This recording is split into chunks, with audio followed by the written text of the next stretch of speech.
அஸ்ஸலாமு அலைக்கும். இந்த பழம்பேரி இன்னைக்கு பண்ண போகிறேன். இந்த பழம்பேரிக்கு வந்து மாவு கரைச்சி வச்சுருக்கிறேன்.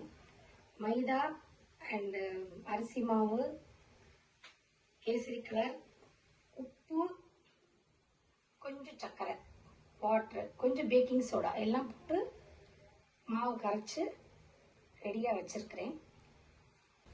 நேந்திர வாழைப்பழத்தை கட் பண்ணி வச்சுருக்கிறேன்.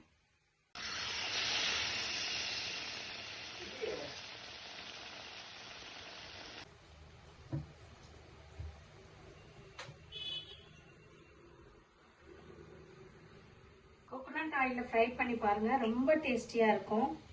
இது கேரளா டிஷ்ஷு. ஆனால் இதுக்கு பனானா வந்து நேந்திர பழம் தான் போடணும்.